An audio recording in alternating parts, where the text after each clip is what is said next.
Right. After you undo the chain tensioner and you've removed all of the pieces that hold the cam in place, take the cam, pull it up, and spin it.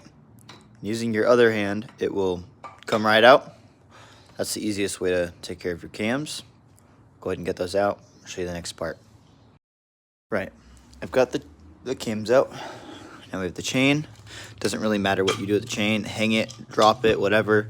I choose to hang it so I can keep an eye on it. Now take your tool.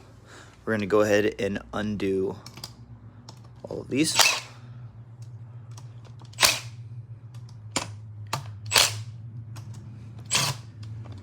Well, if it gets in there, you get the idea.